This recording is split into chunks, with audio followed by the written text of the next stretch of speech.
நீங்கள் கேட்டுக்கொண்டிருப்பது shinobi podcast. நான் உங்கள் சாஸ்கே உச்சிகா மற்றும் நெஜி ஷூகா. இணைந்து வழங்குவோர் புலிமார்க் கரும்பு சக்கை காண்டம்.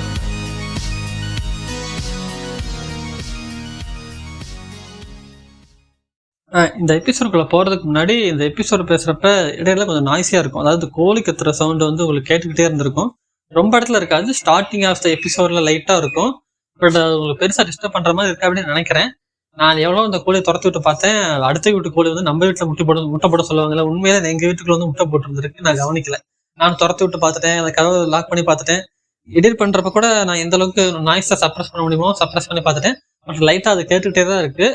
அடுத்த எபிசோட்ல நாங்கள் கரெக்ட் பண்ணிக்கிறோம். பட் இந்த எபிசோட்ல எந்த பிரச்சனை ஏற்படுத்தாத அளவுக்கு இருக்கும். அதாவது இந்த நாய்ஸ் வந்து அந்த பிரச்சனை பெருசா எது பிரச்சனை ஏற்படுத்தாது. அந்த எபிசோட் உங்களுக்கு பிடிக்கும்னு நினைக்கிறேன். எபிசோட்குள்ள போலாம், கேளுங்க ஃபுல்லா. ஷினோபி பாட்காஸ்ட் நேயர் அனைவருக்கும் வணக்கம். நான் தான் உங்க நெஜி ஷூகா பேசிட்டு இருக்கேன். ஒரு சோலோ எபிசோட்ல சந்திக்கல, ரொம்ப சந்தோஷம். இதுக்கு முன்னாடி சாஸ்கே போட்ட டெரரிசம் எபிசோட், அதுக்கு முன்னாடி நான் போட்ட ரிசர்வேஷன் எபிசோட், ரெண்டுமே ரொம்ப நல்லா போயிட்டு இருக்கு. எல்லாரும் நல்லா இருக்கு. நிறைய பேர் ஃபீட்பேக் கொடுத்துட்டு இருக்காங்க. பட் ஃபீட்பேக் நிறைய பேர் இன்னும் கொடுங்க. ஏன்னா நாங்கள் ஃபீட்பேக் சொன்னா மட்டும்தான், நீங்க ஃபீட்பேக் சொல்லதான் என்னென்ன மிஸ்டேக்ஸ் இருக்கு, நாங்கள் என்ன நல்லா பண்றோம், என்ன நல்லா பண்ணல, என்ன இம்ப்ரூவ் பண்ணணும் அப்படிங்கிறது எங்களுக்கு தெரியும். சரி, இப்போ வாங்க எபிசோட்குள்ள போகலாம். டைட்டில் போஸ்டர்ஸ்லாம் பார்த்து தான் நீங்கள் உள்ளே வந்திருப்பீங்க என்ன பேச போகிறோம் அப்படின்னு. அப்படி இருந்தாலும் சொல்ல வேண்டியது என்னோட கடமை. இன்னைக்கு நம்ம பேச போகிற டாபிக் என்னன்னு பார்த்தீங்கன்னா சுயமரியாதை திருமணம். இந்த சுயமரியாதை திருமணம் கேட்டோன்னே என்ன பார்த்தீங்கன்னா என்ன நடந்துட்டு தான் இருக்கா, அதாவது சுயமரியாதை திருமணம் பண்ணுறாங்களா யாராவது அப்படின்னு கேட்டிங்கன்னா, எஸ், ஆக்சுவலாக நிறைய பேர் பண்ணிட்டு தான் இருக்கிறாங்க. இந்த எபிசோட் நான் ரெக்கார்ட் பண்ணுறப்ப கூட, இந்த எபிசோட் நீங்கள் கேட்குறப்ப கூட யாராவது எங்கேயாவது ஒரு சுயமரியாதை திருமணம் பண்ணிட்டு தான் இருப்பாங்க. அது ஆக்சுவலாக நிறைய நடந்துகிட்டு தான் இருக்கு இந்த காலகட்டத்தில். ஆனா வெளியே தெரியறது இல்லை. ஏன்னா நமக்கு இந்த ஐயரை வச்சு புரோகிதர்களை வச்சு மந்திர ஊதி நம்ம ரொம்ப கிராண்டா வாழ்க்கையில நடக்க போற இது மட்டும், வாழ்க்கையில அடிக்கடி நடக்க போற விஷயம் அது, வாழ்க்கையில ஒரே நடக்க போற சம்பவம் இது. அந்த காரணத்தினால சிறப்பா பண்ணும் அப்படின்னு ரொம்ப ஆடம்பரமா ஊர்ல எல்லாரையும் கூப்பிட்டு பெரிய எந்த அளவுக்கு சிறப்பா பண்ண முடியுமோ பண்ணி அந்த மாதிரி பண்ற திருமணங்கள் மட்டும்தான் நமக்கு ஞாபகம் இருக்கும். நம்ம ஃபேமிலிலையுமே அப்படிதான் பண்ணுவாங்க. என்ன சொல்ல போனா இப்போ பேசுற நிறைய பேர் வீட்டுல சுயமரியாதை தரணும் அப்படின்னா என்னன்னே தெரியாது நிறைய பேருக்கு. இந்த மாதிரி ஏன்னா சின்ன வயசுல இருந்து கதை கட்டுட்டு இருப்பாங்க, என்னோட மேரேஜ் எப்படி நடக்கணும், என்னோட மேரேஜ் அப்படி நடக்கணும், இத்தனை பேர் வரணும், இந்த மாதிரி நகை போடணும், இந்த மாதிரி காதல வந்து இறங்கணும், இந்த மாதிரி செலிப்ரேட் பண்ணணும் அப்படின்னு ஒரு சில பேருக்கு இது கனவாவே இருக்கும். சில பேர் சொல்றத விட நிறைய பேருக்கு அது கனவாவே இருக்கும். ஆனா சுயமரியாதை திருமணம் அப்படிங்கிறது வேற மாதிரி. அது ஒரு ரெண்டு பேருக்கு இடையில இருக்கிற ஒரு அக்ரிமெண்ட் மாதிரி, ரெண்டு பேருக்கு ஒரு ஒப்பந்தம். எனக்கு உன்னைய பிடிச்சிருக்கு, உனக்கு என்னைய பிடிச்சிருக்கு, நமக்குள்ள நல்லா செட் ஆகும், நமக்குள்ள நல்ல அண்டர்ஸ்டாண்டிங் இருக்கு, நம்ம திருமணம் பண்ணிக்கலாம், நம்ம லைஃப் பார்ட்னரை சூஸ் பண்ணியாச்சு. அதுக்கான ஒப்பந்தம் மாதிரி தான் சுயமரியாதை திருமணம். சிம்பிளா போய் முடிச்சிருவாங்க சுயமரியாதை திருமணம். அதனால இது நிறைய பேருக்கு வெளியே தெரியவே தெரியாது. அது ரெண்டு பேத்துக்குள்ள இருக்கிற, ஏன்னா திருமணம் அப்படிங்கிறது எத்தனை பேர் வந்தாலும் இறுதியா எங்க போய் முடியும் அப்படின்னா ரெண்டு பேருக்குள்ள இருக்க ஒரு ரிலேஷன்ஷிப் தான் அந்த திருமணம் அப்படிங்கிறது. ரெண்டு பேருக்குள்ள ஒரு அண்டர்ஸ்டாண்டிங் தான். அப்படி ஒரு காரணத்தினால இந்த சுயமரியாதை திருமணத்துல ரெண்டு பேர் மட்டும்தான் நான் கல்யாணம் பண்ணிட்டு அந்த ஒப்பந்தத்தை பண்ணிக்குவாங்க. அப்படிங்கிறதுனால இது வெளியே தெரியறது இல்லை அதிகமா. இன்னும் நிறைய பேர் நினைச்சிட்டு இருக்காங்கன்னா சுயமரியாதை திருமணம் அப்படிங்கிறது சட்டப்படி செல்லாது, அது சட்டப்படி குற்றம் அப்படின்னு எவனாவது தூக்கிட்டு இருந்தானா அது அப்படி கிடையவே கிடையாது. திமுக முதல்ல ஆட்சி அமைச்சது பாத்தீங்கன்னா அண்ணா தலைமையில 1967 அப்பயே பாத்தீங்கன்னா சட்டம் போட்டாச்சு. எப்பன்னு பாத்தீங்கன்னா 1968 பாத்தீங்கன்னா சுயமரியாதை திருமணத்துக்கு சட்டப்படி அங்கீகாரம் இருக்கு, சட்டப்படி சொல்லும் அப்படின்னு சட்டமே ஏற்றியாச்சு. அந்த காரணத்துல எவனாவது இனிமேல் சுயமரியாதை திருமணம் செல்லாது அப்படின்னு சொன்னாங்கன்னா வாயிலே 4 சால் சாத்தி சட்டம் படிச்சுட்டு வாடா போய், அதாவது வரலாறு தெரிஞ்சா பேசுறா அப்படின்னு பல்ல சட்டி அனுப்பிச்சு விட்டுருங்க. சரி, இது தமிழ்நாட்டுல மட்டும்தான் இருக்கா அப்படின்னு பாத்தீங்கன்னா இதோட மகத்துவத்தை உணர்ந்து 1982 என்ன பண்ணிருக்காங்க பாத்தீங்கன்னா மலேசியால இருக்கு பாத்தீங்களா, மலேசியாவிலுமே இதை அறிவுப்படுத்திருக்கிறாங்க. இந்த மாதிரி சுயமரியாதை திருமணம் அப்படிங்கிறது சட்டப்படி சொல்லும் அப்படின்னு மலேசியாவிலுமே அறிவுப்படுத்திருக்கிறாங்க. ஏன்னா மலேசியா அப்படிங்கிறது தெரியும், இந்தியாவை தவிர்த்து தமிழர்கள் கிட்டத்தட்ட ஒரு நிறைய பேர் வாழ்ற போது அப்படின்னு அந்த மலேசியாவை சொல்லலாம். அந்த காரணத்தினால தமிழர்கள் அப்படிங்கிறப்ப நமக்கு ஆட்டோமேட்டிக்கா தெரியும் சுயமரியாதை திருமணம் அப்படிங்கிறது நிறைய பேர் பண்ணுவாங்க. அந்த காரணத்தினால அங்க சட்டமாவும் இருக்கு. இந்த சிங்கப்பூர்ல பாத்தீங்கன்னா நிறைய பேர் பண்ணிட்டு இருக்கிறாங்க. இப்ப நிறைய பேருக்கு ஒரு சந்தேகம் இருக்கும் அப்படின்னா, ஆல்ரெடி சொல்லியிருந்தால அதெல்லாம் நடக்குதா அப்படின்னு. ஏன்னா நமக்கு தெரிஞ்ச கல்யாணம் எல்லாமே நல்லா அந்த ஐயரை கூப்பிட்டு நல்லா கிராண்டா செலிப்ரேட் பண்ணி அப்படிதான் நமக்கு தெரியும். ஆனா இந்த மாதிரி திருமணங்கள் பார்த்தீங்கன்னா நமக்கு தெரியவே தெரியாது. நார்மலா நடக்கிற திருமணம் எப்படி நடக்கும்? நல்லா ஆடம்பரமா செட் போட்டு அலங்கார மேடைகள்லாம் அமைச்சு அதுல பல பல நாள் என்னென்னமோ பிளான் பண்ணி டெக்கரேட் பண்ணி ஊர்ல இருக்க எல்லாத்தையும் சொல்லி சொந்தக்காரங்க எல்லாம் வர வச்சு அந்த எல்லாத்தையும் வர வச்சு அதுங்களுக்கு நம்ம எந்த அளவுக்கு காசு செலவு பண்ணி ஒரு சின்ன விஷயத்த எந்த அளவுக்கு கிராண்டா காட்ட முடியுமோ காட்டி என்னோட மூலம் மொத்த வித்து இறக்குறேங்கிற மாதிரி நான் சம்பாதிச்ச மொத்த காசையும் செலவு பண்ணி காட்டுறேன்டா அப்படிங்கிற மாதிரி பண்ணிட்டு இருப்பாங்க. அது இல்லாம அந்த அலங்கார மேடைலாம் பாத்தீங்கன்னா நல்லா பெர்ஃபெக்ட்டா அழகா அந்த மேடைலாம் போட்டிருப்பாங்க கப்புள்ஸ்க்காக மேரேஜ் பண்ணி போறவங்களுக்காக. அதுல பாத்தீங்கன்னா யாகம் அப்படிங்கிற பேர்ல அங்க வந்து மணமக்கள் பக்கத்துல உட்காந்துக்கிட்டு செங்கல் சுத்தி வச்சுக்கிட்டு அதாவது புகை போட்டுக்கிட்டு அங்க இருக்கிற எல்லாத்தையும் அள வச்சுக்கிட்டு எடுத்துக்கிட்டு இருப்பாங்க இந்த மேரேஜே சொல்ல போனா. அதாவது அங்க எடுத்துட்டு இருப்பாங்க அழுகு விட்டுருவாங்க சொல்ல போனா. அந்த அளவுக்கு அந்த மணமக்கள்லாம் பாத்தீங்கன்னா கஷ்டப்பட்டு ஒரு 3 to 4 hours மேக்கப் பண்ணிட்டு மேரேஜ்ல அழகா தெரியணும் அப்படின்னு வந்திருப்பாங்க. ஆனா இந்த ஊர் என்ன பண்ணுவாருன்னா அழகா 10 நிமிஷத்துல ஹோமகுண்டத்தை வளர்த்துட்டு அதுல புகையை போட்டுவிட்டு அழகா பாத்தீங்கன்னா எல்லாத்தையும் அள வச்சுட்டு கண்கலங்க வச்சுட்டு அது கல்யாணம் பண்ணிட்டு போற கண்கலங்க மாட்டானுங்க. இருந்தாலும் புகையை போட்டு கண்கலங்க வச்சுடுவாரு. அது யாருக்குமே தெரியாது. என்ன சொல்ல போனா நிறைய பேர் நான் பார்த்திருக்கேன். ஏன்க்கா நான் கேட்டிருக்கேன், ஏன்க்கா ரொம்ப கஷ்டப்பட்டு கண்கலங்க அழுவுறீங்க கேட்டா யாரா ஃபீல் பண்ணி அழுவுறா? இருந்தாலும் புகையை போட்டுட்டு அள வைக்கிறேன்டானே கல்யாணம் தாலி கட்டுறப்ப கூட இப்படி உயிரை வாங்குறான் அப்படின்னு சொல்லிட்டு இது பண்ணிட்டு இருப்பாங்க. என்ன சொல்ல போனா அந்த அலங்கார மேடையே கெடுத்து விடுறது அந்த புரோகிதரும் ஐயராவும் தான் இருப்பாங்க. சரி, இன்னும் சொல்ல போனா அந்த கல்யாணத்து டைம்ல பாத்தீங்கன்னா நிறைய பேர் வந்திருப்பாங்க. ரொம்ப நாள் பிரிஞ்சிருந்த சொந்தங்கள், பல நாள் பார்க்காத உறவினர்கள் எல்லாம் வந்திருப்பாங்க. நீங்க சொன்னாங்க அப்படி அழைப்பு விடுத்திருக்கிறாங்க கல்யாணத்துக்கு வரணும் அப்படின்னு சொன்ன ஒரே காரணத்துக்காக பல கிலோமீட்டர்கள் தாண்டி வந்து கிளம்பி வந்திருப்பாங்க. ஆனா பாத்தீங்கன்னா அவங்களெல்லாம் பார்க்கவே மாட்டாங்க. அதாவது கண்டுக்க மாட்டாங்க. சும்மா ஃபார்மாலிட்டிக்கு வாங்க அப்படின்னு சொல்லி உட்கார வச்சுட்டு அந்த கல்யாணம் மணமக்களையும் பார்த்துக்க மாட்டாங்க. மணமக்கள் என்ன கேட்கறாங்கன்னு சொல்லவும் மாட்டாங்க. எதுவுமே கண்டுக்காம அதுக்கு தாலி கட்டுறவர்களும் பாத்தீங்கன்னா அந்த ஐயர் என்ன சொல்றானோ அவனை சுத்தி அந்த செங்கல் எடுத்து வை, அந்த பானையை எடுத்து வை, அந்த நெய் எடுத்து கொண்டு வாங்க, அந்த எல்லாத்தையும் அந்த ஆயில் அந்த எண்ணெய் எடுத்துட்டு வா, இந்த மந்திரம் சொல்ல சொல்லு, அந்த மந்திரம் சொல்ல சொல்லு அப்படின்னு சொல்லிட்டு கல்யாண வேலைகள் எதையும் பார்க்க மாட்டாங்க. பந்தில என்ன நடந்துட்டு இருக்கு, சமையல்லாம் எப்படி போயிட்டு இருக்கு, யாராவது வந்திருக்கா, யாராவது வரல, எப்படி எல்லாம் போயிட்டு இருக்கு, மண்டபத்துல ஏதாவது பிரச்சனை இருக்குதா, அதாவது என்ன நடந்துட்டு இருக்கு, யாருக்கு என்ன தேவை அப்படின்னு அந்த பார்த்திருப்பாங்க. நம்ம திருமணத்தை ஃபுல்லா கண்ட்ரோல் எடுத்திருப்பாங்கல்ல, அவங்க எதையுமே அதெல்லாம் பார்த்துட்டு இருக்க மாட்டாங்க. அந்த ஐயர் வந்து அடுத்த செகண்ட்ல இருந்து உடனே அவன் என்ன சொல்றானோ அவனை சுத்தி ஒரு 4-5 பேர் நின்னுப்பாங்க. அவனுக்கு அதாவது பணிவிட செய்யறதுதான் கல்யாணம் நடக்குதா இல்ல அந்த ஐயருக்கு சுத்தி இருக்கிற ஐயருக்கு பணிவிட செய்யறது வேலையா அப்படின்னு தெரியாது.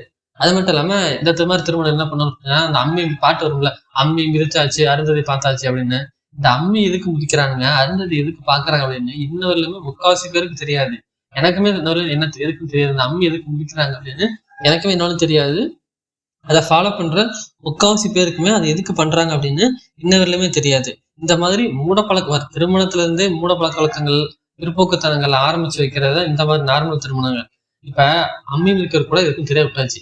அருந்ததி பாக்குறேன்னு சொல்லுவாங்க, அருந்ததி நட்சத்திரம் பாக்குறோம் அப்படின்னு சொல்லுவானுங்க. பட்ட பகல்ல போய் வானத்துல பார்த்து அருந்ததி நட்சத்திரம் பார்த்துட்டு இருப்பானுங்க. ராத்திரி இந்த டைம்ல லைட் பொல்யூஷனால நைட் டைம்ல பாத்தீங்கன்னா நிறைய நட்சத்திரங்கள் நமக்கு தெரியறது கிடையாது. அது நார்மல் காலம் மாற்றதுக்கு ஏற்ப நம்ம லைட் கரண்ட் இல்லாம இடத்துல இருக்க முடியும். அது லைட் பொல்யூஷன் அப்படிங்கிறது மத்த பொல்யூஷன் மாதிரி இல்லை. அதெல்லாம் உங்களுக்கு நல்லாவே தெரியும். அதனால நமக்கு பெரிய அளவுல பிரச்சனைகள் எதுவும் கிடையாது. நைட் டைம்ல லைட் பொல்யூஷன் இருக்கிறதுனால நம்மளால வானத்துல எந்த நட்சத்திரங்களையுமே பார்க்க முடியாது. காரணம் இருக்கிற நேரத்துல இவங்க பட்ட பகல்ல போய் அங்க பாரு அருந்த நட்சத்திரம், அதுதான் அது என்ன நட்சத்திரத்தினே எனக்கு தெரியாது. ஆனா அதுதான் அருந்த நட்சத்திரம் பார்த்து சொல்லி கையை காட்டி பார்த்துட்டு இருப்பானு. அது எங்கேயோ கிடக்கும், பல கோடி கிலோமீட்டர் தாண்டி அது இருக்கும். அதை போய் பார்த்துட்டா ஏதோ நல்லது நடக்கிற மாதிரியும், அது என்னமோ அந்த அருந்த நட்சத்திரம் அப்படிங்கிறது ஒரு கப்பல் நட்சத்திரம். சில கதைலாம் சொல்லியிருப்பாங்க, யூடியூப்ல வீடியோ பார்த்தா தெரிஞ்சிருக்கும். அது ரெண்டும் தன்னைத்தானே சுத்தி வரும், என்னமோ சொல்லுவானுங்க அந்த நட்சத்திரத்துக்கு, அருந்த நட்சத்திரத்துக்கு. அதான் அப்படி ஒண்ணு எதுவுமே கிடையவே கிடையாது. ஆனா வழக்கம் போலதான் இந்த மாதிரி மூட நம்பிக்கைகள்ல கல்யாணத்துல இருந்து ஆரம்பிச்சிடறாங்க. சரி, அந்த அருந்ததி நட்சத்திரம் பாக்குறதுனால ஏதாவது யூஸ் இருக்கா? இந்த அருந்ததி நட்சத்திரம் பாக்குறதுனால இப்ப சுயமரியாதை திருமணத்துல இந்த மாதிரி எதுவுமே ஃபாலோ பண்ண மாட்டாங்க. அம்மி மிதிக்கிறது பண்ண மாட்டாங்க. இந்த அருந்ததி நட்சத்திரத்தை கையை காட்டி பார்க்கவும் மாட்டாங்க. இப்ப அருந்ததி நட்சத்திரம் பாக்குறதுனால இவங்க என்ன 100 வருஷம் வாழ போறாங்களா? இல்ல அந்த அருந்ததி நட்சத்திரம் பார்க்காததுனால இவங்க என்ன 80 வயசு செத்து போயிட போறாங்களா? இல்ல இவங்களுக்கு குழந்தை பிறக்க போதா? இல்ல இவங்களுக்கு டைவர்ஸ் ஆகாம இருக்க போதா? எந்த இது யூஸும் கிடையாது. ஒரு விஷயத்துல எந்த இது யூஸுமே அப்படி இல்லை அப்படிங்கிறப்ப அதை எதுக்கு பார்க்கணும் அப்படிங்கிறது சத்தியமா தெரியாது. அதே மாதிரி பாத்தீங்கன்னா பெரும்பாலான கல்யாணத்துல பாத்தீங்கன்னா நான் சொல்லியிருக்கேன் ஆல்ரெடி, உறவினர்கள் வந்திருப்பாங்க, அதெல்லாம் கண்டுக்கவே மாட்டாங்க. ஐயரை சுற்றி எல்லா வேலையும் பண்ணிட்டே இருப்பாங்க. கல்யாணம் பண்ணுமா, அதுக்கு அடுத்த வேலை பார்க்க போனோமா, நம்ம வாழ்க்கையை பார்த்துட்டு போனோமா இல்லாம அம்மியை போய் முதிங்க, அருந்ததி பாருங்க அப்படின்னு சொல்லி இந்த இதுலயே சுத்தி சுத்தி வந்துட்டு இருப்பாங்க.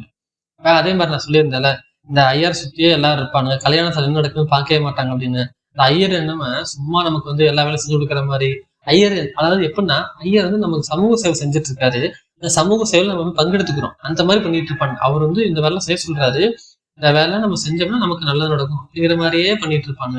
அவரு ரொம்ப கஷ்டப்பட்டு சமூக சேவை செஞ்சுட்டு இருக்கிறாரு. அதுக்கு நம்ம ஹெல்ப் பண்ணிட்டு இருக்கோம். அந்த ஆள் வரதே காசு வாங்கிட்டு வந்திருக்கிறாரு.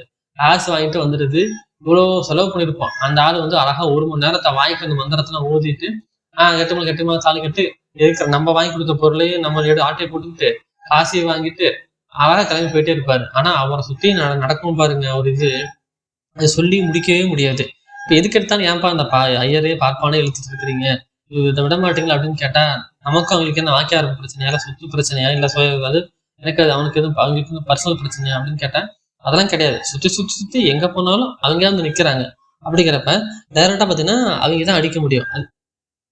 அந்த சுயமரியாதை திருமணம் அப்படிங்கிறது எந்த வித மூட நம்பிக்கையோ பிற்போக்குத்தனமும் இல்லாம அழகா சிம்பிளா எந்த வித கிராண்ட் ரொம்ப செலவும் பண்ணாம உங்களுக்கு என்னை பிடிச்சிருக்கு, எனக்கு உன்னை பிடிச்சிருக்கு, நமக்கு மேரேஜ் பண்ணிக்கலாம் அப்படிங்கிறத மட்டுமே இதா காரணமா வச்சு இது பண்ண முடியும். இதுல எந்த வித மூட நம்பிக்கையோ எதுவும் இருக்காது.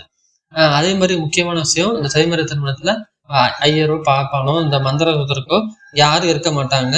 அவங்க எதிர்க்க இருக்க மாட்டாங்க. இப்ப நான் ஏன் இவ்வளவு இருக்கிறேன் அப்படின்னா, அந்த ஐயர் வந்து அந்த கல்யாணம் பண்றப்ப சொல்ற மந்திரத்தை நான் உங்கள்கிட்ட சொன்னேன் அப்படின்னா, அந்த மந்திரத்தையும் அந்த மந்திரத்துக்கான பொருளையும் நான் உங்கள்கிட்ட சொன்னேன்னா, இதை ஏன் நான் உங்கள்கிட்ட சொல்றேன் அப்படிங்கிறது உங்களுக்கு தெளிவா புரியும். இந்த வீடியோ ஆக்சுவலா நீங்க நிறைய பேர் பார்த்து இருப்பீங்க. அதாவது யூடியூப்லயோ இன்ஸ்டாகிராம்லயோ இந்த அந்த கல்யாணத்தை சொல்ற மந்திரத்தையும் அதுக்கான பொருளையும் சொல்லி நீங்க நிறைய பேர் பார்த்துருப்பீங்க. இருந்தாலும் அந்த எபிசோடுக்காக நான் உங்கள்கிட்ட திரும்ப சொல்றேன், கேளுங்க. அப்பயே தெரியும் இது இவ்வளவு கேவலமான மந்திரமா அப்படின்னு. எபிசோட் கேட்காதவங்க, அதாவது இப்படி இந்த மந்திரத்தோட மீனிங் தெரியாதவங்க கூட இந்த எபிசோட் கேட்டதுக்கு அப்புறம் நிறைய பேர் யோசிப்பீங்க, இது கேவலமான மந்திரமா, இதையா சொல்லிட்டு இருக்கானுங்க அப்படின்னு சொல்லிட்டு இனிமேல் மேரேஜ் பண்றவங்க கூட ஐயரே எனக்கு வேணாப்பா சாமி அப்படின்னு சொல்றது கூட நீங்க நிறைய பேர் வாய்ப்பு இருக்கு. இந்த மந்திரத்தை படிக்கிறேன், நீங்க கேளுங்க. படிக்கிறதுக்கு முன்னாடி எனக்கு இந்த சமஸ்கிருத வார்த்தைகள் அவ்வளவா வராது, கொஞ்சம் தப்பா படிச்சாலும் மன்னிச்சிருங்க. நான் முடிஞ்ச அளவுக்கு என்னோட பெஸ்ட்டை கொடுக்க ட்ரை பண்றேன்.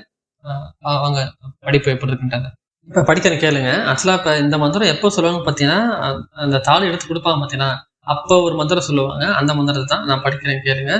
சோம பிரதோம விவேக கந்தர்வோ விவேத உத்தர திருத்தியோ அக்னிஷ்டபதி துரியஸ்த மனுஷ்யதா சோமா அதத்திய கந்தர்வய கந்தர்வோ அதத்திய அத்தய ரைச்ச புத்திராஹுச அதத்தா அக்னி மகியத்தோ இமாம் அப்படின்னு சொல்லியிருப்பாங்க. சரிங்களா? இதுக்கான என்ன அர்த்தம்னு சொல்லி சொல்ல வரேன். சரிங்களா? சப்போஸ் ஹெட்ஃபோன் போட கேட்டுட்டீங்கன்னா ஹெட்ஃபோன் போட்டு கேளுங்க. சின்ன குழந்தை யாராவது இருந்தாங்க அப்படின்னா கொஞ்சம் வெளியே போக சொல்லிட்டு இல்ல அப்புறமா கூட கேளுங்க. கொஞ்சம் கேவலமா கூட இருக்கும். நான் என்ன சொல்றேன் தெரியும், பட் நான் மீனிங் சொல்றேன். அது இப்ப நான் படிச்ச மந்திரத்துக்கு நான் மீனிங் சொல்றேன். அந்த மந்திரத்தோட பொருளை நீங்க கேளுங்க. இப்ப மடமேடையில இருக்கிற பொண்ணை முதல்ல சோமா அப்படிங்கிற கடவுள் அனுபவிச்சுன்னா அந்த செக்ஸ் வச்சுக்கிட்டு ஃபர்ஸ்ட் சொல்லலாம் அந்த மாதிரி. பிறகு கந்தர்வ கடவுளை வச்சிருந்து மூணாவதா அக்னி பகவான் அனுபவிச்சு, நான்காவதான் பாத்தீங்கன்னா இந்த மனித பிறவில இருக்கிற இந்த மணமகனுக்கு நான் அந்த பெண்ணை தாராவாத்து கொடுக்குறேன். அதாவது 3 பேர், சரிங்களா? 3 பேர் ஆல்ரெடி பண்ணி முடிச்சுட்டாங்க அந்த பொண்ணு 4வதா அந்த மனுஷனுக்கு கல்யாணம் பண்ணி தரேன் அப்படிங்கிறதா அந்த மீனிங் சொல்ல வரானுங்க. அந்த சொன்ன மந்திரத்துக்கு இதுதான் உண்மையான அர்த்தம். என்ன சொல்ல வரான், பல பேர் அனுபவிச்ச விபச்சாரின்னு தெளிவா சொல்ல வரான். சரிங்களா? மந்திரம் மூலமா நம்மளை அசிங்கப்படுத்துறோம். மந்திரம் மூலமா நம்மளை அசிங்கப்படுத்தி நம்மளை கேவலப்படுத்துறாமா. இதை கேட்டுட்டு பாத்தீங்கன்னா நம்ம சொல்லுவோம்ல, தமிழர்கள் யாரு தெரியுமா, தமிழர்கள் அப்படிடா இப்படிடா, நாங்களாம் அங்கிருந்து வந்தோம்டா இங்கிருந்து வந்தோம்டா அப்படின்னு சொல்றாங்களா. ஏன்டா இவ்வளவு கேவலம் மந்திரம் சொல்றான்? இந்த மந்திரத்தை உங்களுக்கு சம்மந்தமே கிடையாது. இந்த மந்திரத்தை சொல்லிதான் கல்யாணம் பண்ணணும் சட்டமும் கிடையாது, எந்த ஒரு அவசியமும் கிடையாது. இவ்வளவு கேவலமா இது பண்றாங்க. நீங்க சாமின்னு யாரை இது பண்றீங்களோ அவளந்தான் அந்த கேவலமான ஒரு மந்திரத்தையே சொல்றான். இதெல்லாம் பார்த்துட்டு நீங்க இருக்கிறீங்க, இதெல்லாம் கேட்கவே மாட்டீங்களா யாருங்க அப்படின்னு எனக்கு கேட்க தோணுது. ஏன்னா இவ்வளவு கேவலமான ஒரு மந்திரம். நீங்க பாருங்க, ஓப்பனாவே சொல்றேன். 3 பேர் அனுபவிச்சான். 3 பேர் அவன் ஃபர்ஸ்ட் பண்ணா, இவன் 2வதா பண்ணா, இவன் 3வதா பண்ணா, 4வதான் நீ கல்யாணம் பண்ணிக்க போற அப்படின்னு ஒரு கேவலமான ஒரு கல்யாணம் பண்ண போற டைம்ல ஒரு மந்திரத்தை சொல்றான். அதை கேட்டு நமக்கு புரிய போறது இல்லை. அவ ஏதோ நாய் குறைக்கிற மாதிரி கத்திட்டு இருப்பாங்க மந்திரத்தை, ஒண்ணுமே புரியாது நமக்கு. அதாவது ஆச்சா போத்தான் எதுவும் ஒரு மண்ணு விளங்காது. சரி, நம்ம தமிழர்கள் முறைப்படி கல்யாணம் பண்ணிக்கிறோம் அப்படின்னா அவனும் தமிழ் முறைப்படி தான் மந்திரம் சொல்லணும், அவையே சமஸ்கிருதத்துல மந்திரம் சொல்றான் அப்படின்னு ஒருத்தனும் யோசிக்க மாட்டான். ஏன்னா கேட்டா தமிழர்கள் அப்படி தெரியுமா இப்படி தெரியுமா அப்படின்னு இது பண்ணிட்டு இருப்பாங்க. இதனாலதான் சொல்றேன், இந்த மாதிரி திருமணத்தையும் பார்ப்பான் திருமணத்தை, அதாவது பார்ப்பனர்கள் இல்லாம சுயமரியாதை திருமணத்தை நம்ம ஆதரிக்கணும். சுயமரியாதை திருமணத்தை நிறைய பேர் நம்ம பண்ணணும் அப்படின்னு சொல்ல வரேன். நம்ம எந்த ஒரு காலகட்டத்திலும் யோசிக்க மாட்டோம் அப்படிங்கறத தெளிவா புரிஞ்சுக்கிட்டு நம்ம என்ன வேணாலும் வாயில வந்து அடிச்சு விடலாம்டா. நம்ம சொல்றது மந்திரமா இருக்க கூட அவசியம் தேவையில்லை. நம்ம என்னமோ காசு வாங்கியாச்சு, அந்த ஓமத்தை கிளப்பி விட்டுட்டு அங்கெல்லாம் கண் கலங்க வச்சுட்டு புகையை போட்டுவிட்டு வாய்க்கு வரலாம் அடிச்சு விடுவோம். யாருக்கும் எதுவும் புரிய போறது கிடையாது அப்படிங்கிறதுனால வாய்க்கு வரலாம் அடிச்சுட போறோம். இதனால நமக்கு ஏதாவது யூஸ் இருக்கா?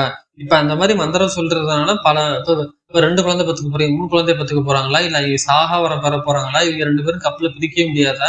அப்படின்னு பார்த்தா விவகாரத்தை வாங்க மாட்டாங்களா? இவங்களும் எல்லாம் ஃபுல் அண்டர்ஸ்டாண்டிங் இருக்குமா? இது பார்த்தா எதுவுமே கிடையாது. சொல்ற மீனிங்கே நமக்கு புரிய போறது இல்ல, அவங்க சொல்ற லாங்குவேஜ் நமக்கு புரிய போறது இல்ல. ஆனா பாத்தீங்கன்னா அந்த பார்ப்பன கூட்டு வந்து மந்திரம் ஓதிதான் கல்யாணம் நடத்தி அவங்க அப்படி சொல்றானுங்க. இப்ப ஒண்ணு சொன்னேன்ல, இந்த மந்திரங்கள் எவ்வளவு கேவலமான மந்திரங்கள், இத சொல்லி எப்படி இது பண்றான் அப்படின்னு சொன்னோம்ல. இப்ப இந்த மந்திரங்கள் இந்த மாதிரி மந்திரங்கள்ல தெரியாத என்ன பண்ணுவோம், அதாவது பார்ப்பான் எவ்வளவு கேவலமானவன் அப்படிங்கிறதுக்கு ஒரு சம்பவம் சொல்றேன். அதாவது என்ன பாத்தீங்கன்னா, இது வந்து நான் கேள்விப்பட்ட சம்பவம் தான், சரிங்களா? இந்த மாதிரி நடந்துட்டு இருக்கு, ஒரு திருமணம் நடந்துட்டு இருக்கு. இது மாதிரி ரொம்ப கிராண்டா, எந்த அளவுக்கு கிராண்டா நம்ம திருமணத்தை பண்ண முடியுமோ அந்த மாதிரி திருமணம் பண்ணிட்டு இருக்காங்க. அப்ப பாத்தீங்கன்னா அதே மாதிரி ஒரு ஐயர் வந்து புகையெல்லாம் கிளப்பி விட்டு எல்லாத்தையும் கண்ணெரிக்க வச்சுட்டு மந்திரம் சொல்லிட்டு இருக்காரு.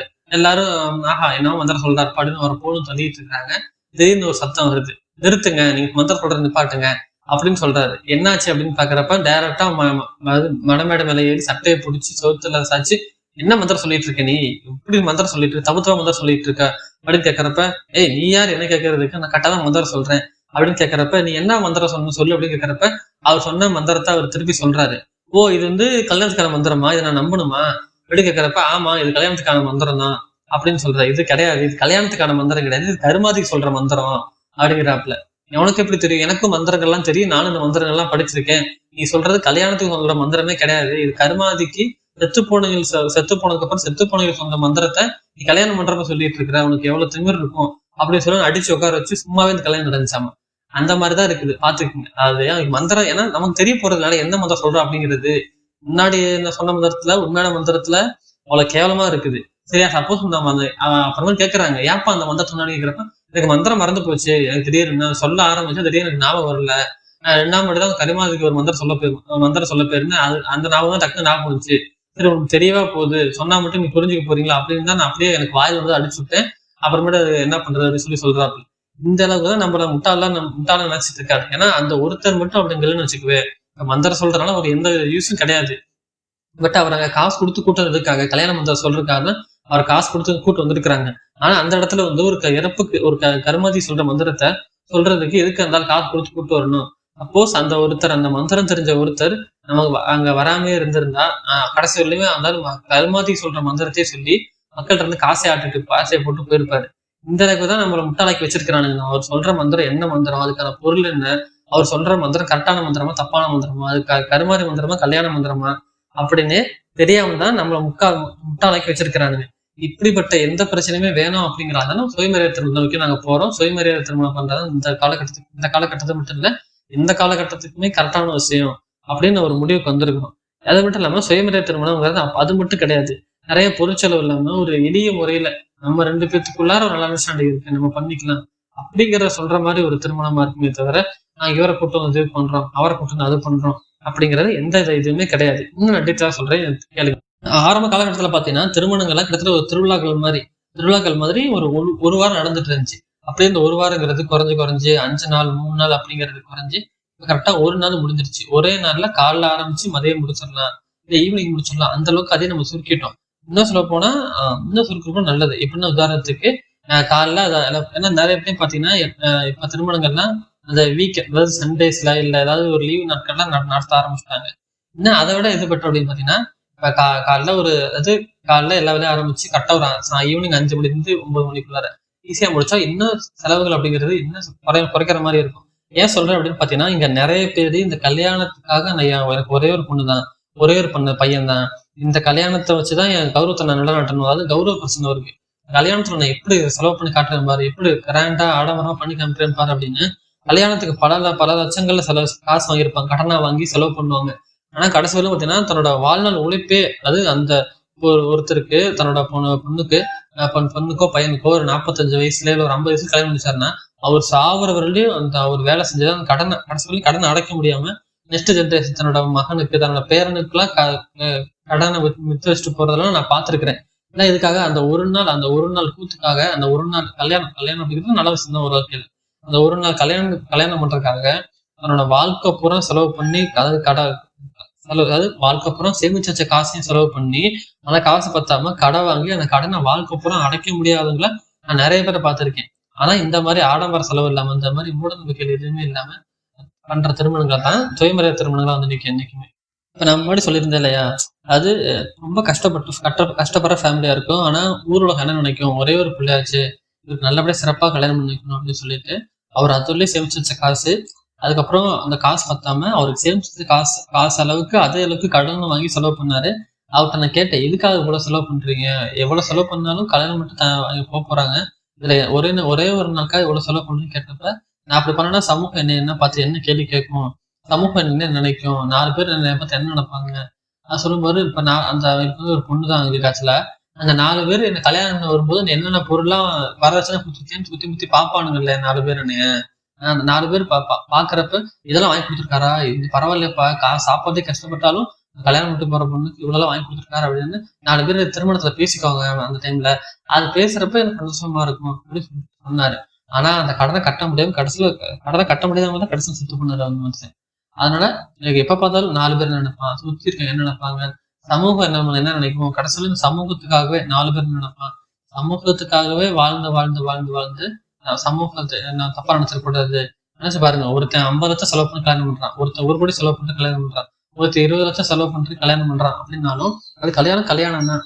இப்ப உதாரணத்துக்கு இப்ப சாம்சங்ல S20 series S series phone விடுவாங்க, அதாவது S23 அல்ட்ரா லாஸ்டா வந்துச்சு அந்த மாடல்ல. பாத்தீங்கன்னா 1 லட்சத்துக்கு மேல இருக்கும். 1 லட்சத்துக்கு மேல இருக்கு என்ன இருக்கு அப்படின்னா, அது அந்த அளவுக்கு கேமரா இருக்கும், அந்த அளவுக்கு பேட்டரி பர்சன்டேஜ், அந்த அளவுக்கு care display, in display finger பட்ட ஆம்லா டிஸ்பிளே, ஃபாஸ்ட் சார்ஜிங், இந்த மாதிரி எவ்வளவோ இருக்கு. அந்த மாதிரி அந்த காசுக்கு தகுந்த இது அந்த போன்ல இருக்கும். ஐபோன் பாத்தீங்கன்னா உங்களுக்கு நல்லாவே தெரியும், விலை அதிகமா இருக்கும். அதுக்கு தகுந்த மாதிரி அதோட செக்யூரிட்டி, அதோட கேமரா, அதோட டிஸ்பிளே, அந்த மாதிரி எல்லாமே டிஃப்ரெண்டா இருக்கும். நம்மளால யூஸ் பண்ணிக்க முடியும். ஆனா கல்யாணத்துல அப்படியா? இப்ப நீங்க சொல்லலாம், இப்ப கல்யாணமும் போன் ஒண்ணாப்பா, அது கல்யாணம் அப்படிங்கிறது ஒரு வாழ்க்கையில முக்கியமான விஷயம் அப்படின்னு சொல்லலாம். பட் நம்ம 15 லட்சமோ செலவு பண்ணாலும் சரி, 50 லட்சம் செலவு பண்ணாலும் சரி, வாழப்போற நம்ம அதுக்கப்புறம் எப்படி வாழ போறோம் அப்படிங்கிறது தான் வாழ்க்கை இருக்கே தவிர, கல்யாணம் பண்றப்ப இத்தனை லட்சம் செலவு பண்ணு, இத்தனை கோடி செலவு பண்ணு, அதனால என் வாழ்க்கை ஃபியூச்சர்ல சிறப்பா இருக்கும் அப்படிங்கிறது எந்த ஒரு உத்தரவாதம் கிடையாது. ஆனா இந்த போன் அப்படின்னு சொல்றப்ப நம்ம நான் சொல்லியிருந்தேன் S23 அல்ட்ரா அப்படிங்கிறப்ப அந்த தண்ணியிலையும் போட்டாலும் அந்த ஒரு குறிப்பிட்ட டிஸ்டன்ஸ்ல தண்ணிக்குள்ளேயே நம்ம விழுந்துட்டாலும் கூட ஒரு 1/2 an hour தாங்குற அளவுக்கு அந்த போன் ரெடி பண்ணிருப்பாங்க. அந்த மாதிரிதான் நம்ம எந்த அளவுக்கு அந்த போனுக்கு நம்ம காசு செலவு பண்றோமோ அந்த அளவுக்கு அந்த போன் உழைக்கும் நமக்கு. ஆனா கல்யாணத்துல அப்படிங்கிறப்ப நான் 50 லட்சம் செலவு பண்ணா நீ 50 வருஷம் ஒன்னா பிரியாம இருப்பீங்க, 3 குழந்தை பெற்றுப்பீங்க. இதே 1 கோடி செலவு பண்ணீங்கன்னா ஒரு 4 குழந்தை 5 குழந்தை பெற்றுக்கலாம். நீங்க அதாவது சாகவே மாட்டீங்க, பையன் படிச்சு பெரிய வேலைக்கு போறலாம் அப்படின்னு எந்த உத்தரவாதமும் கிடையாது. ஆனா அந்த சமூகம் என்ன நினைக்கும், இந்த 4 பேர் என்ன நினைப்பாங்க அப்படிங்கறதுக்காகவே நம்ம ஒழுக்கம் என்ன வருது, நம்ம பரம்பரமான என்ன வருது அப்படிங்கிற இத மனசுல வச்சுக்கிட்டு எல்லாத்தையுமே இந்த மாதிரி பண்ணணும், அந்த மாதிரி பண்ணணும், தகுதிக்கு மீறி செலவு பண்ணணும். அந்த சுயமரியாதை தருணத்துல அழகா ஒரு ஒப்பந்தத்துல 2 பேருக்குள்ள முடிஞ்சு போயிருப்பா அப்படின்னு கேட்டா, அப்படி பண்ணிட்டா அந்த பொண்ணும் பையனும் ஒழுக்கம் கிட்டவ, என் மானத்தையே வாங்கிட்டேன், என் கௌரவத்தையே வாங்கிட்டா அப்படின்னு சொல்லி அசிங்கப்படுத்திட்டு இருப்பாங்க. சிம்பிளா முடிச்சிட்டாங்க உன்னோட வேலையை அப்படின்னு அதை பார்க்க மாட்டானுங்க. நான் எப்படி கல்யாணம் பண்ணி காட்டுறேன் பாரு, சுயமரியாதை திருமணம் தப்பு, எப்படி அவனோட விருப்பம் இல்லாம அவங்க கல்யாணம் பண்ணிக்கலாம் போய் அப்படின்னா லவ் பண்ணிக்கிற சில பேர் பார்த்தீங்கன்னா சுயமரியாதை திருமணம் பண்ணிக்கிறாங்க. அரேஞ்ச் மேரேஜ்லயுமே சில பேர் சுயமரியாதை திருமணம் நடக்குது. பட் லவ் மேரேஜ்ல தான் அதிகமா சுயமரியாதை திருமணம் அப்படிங்கிறது நடந்துட்டு இருக்கு. அப்படிங்கிறப்ப ஆட்டோமேட்டிக்கா லவ் மேரேஜ்ல சுயமரியாதை திருமணம் அதிகம் நடக்கிறதுனால, நான் லவ் பண்றதுனால இப்படிதான்ப்பா, இந்த பெத்தவங்களை மதிக்க மாட்டாங்க, எங்களோட முடிவு கேட்டுக்க மாட்டாங்க, அவங்களும் சுயமா முடிவு எடுக்கிறாங்க அப்படின்னு இந்த லவ் பண்றவங்கனாலேயே இந்த சுயமரியாதை திருமணத்தை, அதாவது லவ் பண்ற அம்மா அப்பாவை பார்த்தீங்கன்னா சுயமரியாதை எல்லாம் தப்பு அப்படின்னு சொல்லி வெளியே சொல்ல ஆரம்பிச்சிட்டாங்க. எதுக்காக? தங்களுக்காக இல்ல, அகைன் திரும்ப அந்த சமூகம் நம்ம என்ன நினைக்கும், இந்த 4 பேர் என்ன நினைப்பாங்க, இப்படிலாம் கணக்கு வச்சிருந்தோமே, எல்லாம் வீணா போச்சு அப்படின்னு சொல்லி திரும்ப அங்கேயே நினைப்பாங்க. முதல்ல எதா திருமணமா இருந்தாலும் சரி, சுயமரியாதை திருமணம் தான் பண்ணாலும் சரி, நார்மலா எப்போதும் பண்ற திருமணம் இருந்தாலும் சரி, முதல்ல அந்த ரெண்டு பேருக்கு ஒரு அண்டர்ஸ்டாண்டிங் அப்படிங்கிறது ரொம்ப முக்கியம். இப்ப பெண்கள்லாம் பாத்தீங்கன்னா அந்த காலத்துல படிக்க மாட்டாங்க. இன்னைக்கு நிறைய பேர் படிக்கிறாங்க. இன்னைக்கு நிறைய பறவைகள்ல பெரிய பெரிய பதவிகள்லாம் வைக்கிறாங்க. இன்னும் சொல்ல போனா பெண்கள் இல்லாத துறை அப்படின்னு சொல்லி எதுவுமே கிடையாது. சரிங்களா? ஆனாலும் பாத்தீங்கன்னா பெண்களுக்கான உரிமைகள் மதிக்கப்பட்டதா இருக்கு. அவங்க பாத்தீங்கன்னா காலையில எழுந்திரிச்சு காலையில 6 மணிக்கு எழுந்திரிச்சு வேலை செஞ்சு காலைல சமைச்சு முடிச்சுட்டு இருக்கிற வீட்டுல இருக்க எல்லா வேலையும் செஞ்சுட்டு வேலைக்கும் போகணும். வேலைக்கு போய் முடிச்சுட்டு திரும்ப சாயந்தரம் வந்துட்டு ரெஸ்ட் எடுக்க கூடாது. அவங்க வீட்டுல இருக்க எல்லா வேலையும் திரும்ப செய்யணும். திரும்ப அங்க குழந்தைங்க வரும், அவங்களுக்கான ஹோம்ஒர்க்கை பண்ணி கொடுக்கணும். அதுக்கப்புறம் திரும்ப நைட் சமைக்க ஆரம்பிக்கணும். திரும்ப நைட்டு தூங்குறதுக்கு முன்னாடி தூங்க விட மாட்டாங்க, அவங்க ரெஸ்ட் எடுக்க விட மாட்டாங்க. அவங்க பண்ண சொல்றதெல்லாம் பெட்ல வந்து பண்ணி கொடுத்துட்டு இருக்கணும். சரிங்களா? இதெல்லாம் எப்ப அந்த காலத்துல வேலைக்கு போக மாட்டானுங்க, அப்ப பண்ணதும் தப்பு தான். அப்ப பண்றதுக்கு ஒரு காரணமா தான் சொல்லிட்டு இருந்தாரு அவங்க. சரிங்களா? அப்ப பண்ணதும் தப்பு தான், அப்பயும் இப்படி பண்ணிருக்க கூடாது அவங்க. ஆனா இப்ப வேலைக்கு போயிட்டு இருக்கிறாங்க. வேலைக்கு போனாலும் அதோட சம்பளம் அதிகமா வாங்கினாலுமே சரி. அதுக்காக தான் கல்யாணம் பண்றப்பே பாத்தீங்கன்னா மாப்பிள்ளையை விட பொண்ணு பாத்தீங்கன்னா வயசு கம்மியா இருக்கணும். ஏன்னா அவன் வந்து எதிர்த்து பேசக்கூடாது இல்ல. இப்ப ஆட்டோமேட்டிக்காவே நம்ம யாரா இருந்தாலுமே சரி, நம்மளோட ஒருத்தங்க பெரியாளா இருக்காங்கன்னா, அதாவது பெரியாளா இருக்கீங்க எத்தனை வருஷம் இருந்தாலும் சரி, 1 வருஷம் இருந்தாலும் சரி, 2 வருஷம் இருந்தாலும் சரி, நம்மளோட ஒருத்தர் பெரியவங்க இருக்கா அப்படின்னால நம்ம அவங்கள்ட்ட அதிகம் பேசணும். அதாவது அவங்க சொல்றதை நம்ம கேட்போமே தவிர நம்ம அதிகமா சொல்லிட்டு இருக்க மாட்டோம் போய். ஏன்னா வயசுல பெரியவங்க அப்படின்னு சொல்ல மாட்டோம். அதே காரணத்துக்காக தான் பொம்பளைக்குள்ள நம்மளோட வயசு அதிகமா இருந்துச்சுன்னா நம்ம பேச்சு கேட்க மாட்டாவ, அவ முடிவு எடுத்துக்கோ அப்படிங்கிற காரணத்துக்காகவே கல்யாணம் பண்றப்ப ஆணை விட பெண்ணோட வயசு கம்மியா தான் இருக்கணும். ஆனா வெளிநாடுகள்லாம் பாத்தீங்கன்னா அது நார்மலா நடந்துட்டு இருக்கு. பெண்கள் வந்து அதிகமா இருப்பாங்க. அது நேச்சர். அப்படி அதாவது அப்படி சொல்லக்கூடாது. யாருக்கு எங்களை பிடிச்சிருக்கோ ஆட்டோமேட்டிக்கா மேரேஜ் பண்ணிட்டு போயிடுவாங்க. ஆனா இங்கதான் பாத்தீங்கன்னா கல்யாணம் லவ் பண்ணி கல்யாணம் பண்ணிக்கிட்டாலுமே சரி, ரொம்ப ரேரா தான் வந்து வயசுக்கு அதிகமான இருக்க பொண்ணை கல்யாணம் பண்ணிட்டாங்க. சரிங்களா? லவ் மேரேஜ்ல கூட அந்த பொண்ணு தன்னோட வயசு கம்மியா இருக்க பொண்ணாதான் பார்த்து கல்யாணம் பண்ணிக்குவானுங்க. இந்த தான். ஏன்னா இது எல்லாமே சுயமேத்தனம் உடச்சு தெரிஞ்சிடும். சரிங்களா? இப்ப அது அலுவலகங்கள்ல வேலை செய்யணும், அவன் வந்து வீட்டுல வந்து திரும்ப வேலை செய்யணும், அந்த பொண்ணு பையனுக்கு ஹோம்ஒர்க் சொல்லி கொடுக்கணும். சரிங்களா? இது எல்லாமே பண்ணாலுமே அந்த பொண்ணு கடைசியில பொண்ணுதான். நீ எவ்வளவு சம்பாரிச்சுக்கோ, எவ்வளவு பதவி கிடைச்சுக்க, சரிங்களா? கடைசியில ஒரே சிம்பிளா முடிச்சு விட்டுருவானுங்க. ஒரு பொண்ணுக்கு எது தெரியுமா அழகு? நீ எவ்வளவு படிச்சு வேலைக்கு போனாலும் சரி, எவ்வளவு சம்பாதிச்சாலும் சரி, அது உலக அரங்குல எவ்வளவு பேர் வாங்கினாலும் சரி, சிம்பிளா ஒரே இடத்துல முடிச்சு விட்டுறானுங்க இந்த பூமர்ஸ் எல்லாம். ஒரு பெண்ணுக்கு எது தெரியுமா அழகு? கல்யாணம் பண்ணிட்டு ஒரு குழந்தை கத்து கொடுக்கறதுதான் பெண்ணுக்கு அழகு அப்படி சொல்லி ஒரு இது பண்ணிடுறாங்க. பெண் அப்படிங்கிறவங்க எனக்கு பார்த்தீங்கன்னா ஆணுக்கு வந்து ஒரு சமையல்காரி, அவன் வந்து வீட்டுல ஒரு வேலைக்காரி. சரிங்களா? அவன் வந்து வெளில பெற்று கொடுக்குற ஒரு மிஷன். அப்படிதான் எல்லாரையும் பார்த்துட்டு இருக்கிறாங்க. சரிங்களா? அவங்க வந்து ஒரு என்ன சொல்றோம், நிறைய பேர் ஒரு பொருளாதான் மதிச்சிட்டு இருக்கிறாங்க. சரிங்களா? இன்னைக்கு எந்த இதுவும் கிடையாது. அங்க வந்து சமைச்சு போறப்ப சமைச்சு கொடுக்கணும், காசு போறப்ப காசு வாங்கிக்கணும். சரிங்களா? நைட்டு பெட்ல வந்து படுக்க போய்க்கணும். அதுக்காக தான் பெண்கள் நிறைய பேர் என்ன யூஸ் பண்ணிட்டு இருக்காங்களே தவிர அவங்களுக்கு ஒரு ஃபீலிங்ஸ் இருக்கு, அதாவது இது பண்ணவே மாட்டாங்க. இது எல்லாம் பார்த்தீங்கன்னா சுயமரியாதை திருமணம் அப்படிங்கிறது உடச்சு சுக்குநூறாக்கி போயிட்டே இருக்கும். எல்லாமே உடச்சிடும். இந்த சமூகத்தை கட்டமைச்சிருக்க எல்லாத்தையுமே சுயமரியாதை திருமணம் அப்படிங்கிறது உடச்சிட்டு சுக்குநூறாகிட்டு போயிட்டே இருக்கும். இப்ப உதாரணத்துக்கு இப்ப இது மட்டும் தான் பெண்களுக்கு பிரச்சனை அப்படின்னு கேட்டா அதெல்லாம் கிடையாது. சரிங்களா? இப்ப உதாரணத்துக்கு நம்ம மேரேஜ் பண்ணதுக்கு அப்புறம் குழந்தை பிறந்தாலும் சொன்ன, இப்ப ஒரு பெண்ணுக்கு அழகு குழந்தை பெற்று கொடுக்கறதா அப்படின்னு சொல்லுவாங்க. சரிங்களா? ஆனா குழந்தை பெற்றதுக்கு அப்புறம் குழந்தை பெண்ணா பிறந்துச்சுன்னா, ஐயோ பெண்ணு பொம்பளை குழந்தை பெற்று கொடுத்துருக்கியப்பா அப்படின்னு ஒரு மூஞ்சி சொல்லிப்பாங்க. அது ஆம்பளை குழந்தை பிறந்தா ஒரு ஜாய்ஃபுல்லான ஃபேஸ், அப்படியே பெண் குழந்தைன்னு சொன்னா அடிச்சகனே டவுன்ஃபால் ஆயிடும். இதே பெண் குழந்தை தான்டா, ஆண் குழந்தைக்கு என்ன 4 கை இருக்க போதா, இல்ல பெண் குழந்தைக்கு என்ன 1 கை இருக்க போதாரா? நான் கேட்கிறேன். ஆணும் பெண் எல்லாமே உயிர் தானே. அதெல்லாம் யோசிச்சே பார்க்க மாட்டானுங்க. சரிங்களா? பெண் குழந்தை போனட்டா கேட்டோம்னு வச்சுக்கல, ஆமா அவனுக்கு அவளை படிக்க வைக்கணும், அவளுக்கு சம்பாரிச்சு வைக்கணும், நிறைய சொத்து சேர்த்து வைக்கணும், நகை சேர்த்து வைக்கணும், வரதட்சணை கொடுக்கணும் அப்படின்னு சொல்லுவானுங்க. எல்லாருக்குமே பெத்துட்டேன், உன் கடமை அது பண்ணிதான் ஆகணும். கடைசி வரலுமே வரதட்சணை அப்படிங்கிறது சட்டப்பூர்வமாவே தப்புன்னு சொல்லியாச்சு. சரிங்களா? அது பெண்களுக்கு எதிராக இருக்குன்னு தெரிஞ்சுமே அது வழக்கம்ல சொல்லுவாங்கல்ல, சாதி கொடுமைகள் யாருக்கு எதிராக இருக்கு? பெண்களுக்கு எதிராக அதிகமாக இருக்கு. ஆனா அதை புடிச்சு தொங்கிட்டு இருக்கிறது யாரும் பாத்தீங்கன்னா பெண்கள் அதிகம் புடிச்சு தொங்கிட்டு இருப்பாங்க, சாமி சாதையெல்லாம். அதே மாதிரி அந்த வரதட்சணை யாருக்கு எதிராக இருக்கு? பெண்களுக்கு எதிராக தான் இருக்கு. ஆனா அதை விடாம எனக்கு வரதட்சணை கொடுத்தே ஆகணும். அது சில பேர் வீட்டுல மாப்பிள்ளை வீட்டுல கேட்கல அப்படின்னா கூட பொண்ணுங்க வந்து ஏன் கௌரவ குறைச்சல் என்ன வருது அப்படின்னு சொல்லிட்டு, நாங்க வந்து எனக்கு எங்க அம்மா அப்பா எனக்கு செய்வாங்க, எனக்கு அதை செய்ய வேண்டியது உரிமை, அது கடமை அப்படின்னு சொல்லி பெண்களே வாயை திறந்து கேட்கிற அளவுக்கு இப்போ காலம் மாறிடுச்சு. எதுக்கு? வரதட்சணை அப்படிங்கிறது தப்பு, அது பெண்களுக்கு எதிராக இருக்கு, பெண்களை அடிமைப்படுத்துது, பெண்களோட உரிமையை பறிக்குது அப்படின்னு சொல்லிட்டு தான் அந்த வரதட்சணையே இது பண்ணது. ஆனா அதே பெண்கள் தான் எனக்கு வரதட்சணை வேணும்னு சொல்லி ஓப்பனாவே கேட்கறாங்க. சரிங்களா? அது பிறந்ததுல இருந்து அந்த பெண்கள் பார்த்தீங்கன்னா பொண்ணு பிறந்ததுல இருந்து கடைசி வரலையுமே சாவறதுலையுமே ஒரு பொண்ணுக்கு என்ன தெரியும், பொண்ணுக்கு எதிர்த்து பேசுற எல்லாமே சொல்லி இது பண்ணிடுறாங்க. ஆனா சுயமர திருமணத்துல ஆட்டோமேட்டிக்காவே 2 பேருக்குமே அந்த படிச்ச இல்லையா, அப்ப வந்து ஃபார்ம்ல ஃபியூச்சர்ல சொல்லியிருப்பேன், அதாவது இதுக்கப்புறம் வர இதுல சொல்லியிருப்பேன். அது நான் என்கிட்ட இருந்து என்னென்ன உரிமையை எதிர்பார்க்குறியோ அது எல்லா உரிமையும் நானும் உங்கள்கிட்ட எதிர்பார்க்கலாம் அப்படின்னு சொல்லி இது பண்ணியிருப்பாங்க. சரிங்களா? அதே மாதிரி அந்த கால திருமணத்துல பாத்தீங்கன்னா ஒரு அறிமுகமே இருக்காது. நிறைய பேர் பாட்டியெல்லாம் கேட்டு பாத்தீங்கன்னா தாலி கட்டதான் அந்த தாத்தனை மூஞ்சி நான் பார்த்தேன் அப்படிலாம் சொல்லிட்டு இருப்பாங்க. எங்க பாட்டி தான் சொன்னாங்க. எங்க பாட்டி அதெல்லாம் அங்க ஒருத்தர் இருக்காருன்னு தெரியும், அவர் பேரு தெரியும், ஆனா அவர் பார்த்தது கிடையாது. இவர் பையன், இவரோட பேரை அப்படின்னு சொன்னாங்க, அவ்வளவுதான் தெரியும். எனக்கு தாலி கட்டப்பதான் நான் கல்யாணம் பண்றப்பதான், நான் கல்யாணம் பண்றதுக்கு தான் காலத்துல நான் ஃபேஸே பார்த்தேன், ஒரு ஃபேஸ அப்பெல்லாம் சொல்றாங்க. நானும் இந்த நேரத்துல கேள்விப்பட்டிருக்கேன். ஆனா இந்த காலத்துல அப்படிங்கிறது காலம் மாறி போயிடுச்சு. சரிங்களா? நம்ம ஒரு பேசி பழகி நமக்குள்ள என்னதுக்கு அண்டர்ஸ்டாண்டிங் இருக்கு, நம்ம ஐடியாலஜி எப்படி இருக்கு, நமக்குள்ள செட் ஆகுமா ஆகாதா. ஏன்னா இங்க வந்து தப்பு ரைட்டுங்கிறது அதுக்கு அடுத்தது. இது வந்து தப்பு ரைட் அப்படிங்கிறத நிறைய பேருக்கு கேரக்டர் பிடிக்காது. சரிங்களா? அது தப்பான கேரக்டர் ரைட்டான கேரக்டர் நான் சொல்ல வரலங்க. இப்ப நான் வந்து பாத்தீங்கன்னா இங்க கிராமத்துல இருந்து வளர்ந்ததுனால எனக்கு கொஞ்சம் நான் டவுன் சிட்டி வாழ்க்கைக்கு அடாப்ட் ஆக ரொம்ப கஷ்டப்படுது உடனே. அதாவது இப்ப நான் கொஞ்சம் வெளியே வந்துட்டு இருக்கேன், ஏன்னா எனக்கு கொஞ்சம் அடாப்ட் ஆக டைம் தேவைப்படும். இப்ப ஆட்டோமேட்டிக்காவே இப்ப நான் வந்து ஒரு மாடர்னா இப்ப எப்படி இப்ப நான் வந்து எனக்கு ஃப்ளூயண்டா இங்கிலீஷ் பேச வராது. இப்ப நான் லவ் பண்ற ஒரு பொண்ணு வந்து ஃப்ளூயண்டா இங்கிலீஷ் பேசினா நல்லா இருக்கும் அப்படின்னு ஆசைப்படுவா. அப்படிங்கிறப்ப அதை தப்பு சொல்ல முடியாது. சரிங்களா? அதுக்காக ஃப்ளூயண்டா இங்கிலீஷ் பேசினா கரெக்டா இருக்கும் அப்படிங்கிறதான் தப்பு தவிர அவங்க ஆசைப்படுறது தப்பு கிடையாது. அந்த மாதிரிதான் அந்த மாதிரி ஒரு சில கேரக்டர்லாம் சில கேரக்டர் எதிர்பார்ப்பாங்க. இப்ப நான் ரொம்ப ஏழ்மையா இருந்தாலுமே நான் காசு நேரம் செலவு, அதாவது நம்ம வாங்குற பொருள் நல்ல பொருளாக்குன்னு ஆசைப்படுவேன். சில பேர் இல்ல, ஒரு 100 ரூபாய் கொடுத்தாலும் 100 ரூபாய்க்கு நல்ல பொருள் இது அப்படின்னு பார்ப்பாங்க. நான் வந்து இருக்கிறதுல பெஸ்டா வாங்கணும்னு ஆசைப்படுவேன். அந்த மாதிரி ஒவ்வொரு கேரக்டரும் மாறிட்டே இருக்கும். அந்த மாதிரி இந்த கேரக்டர் நமக்கு பிடிச்சிருக்கு.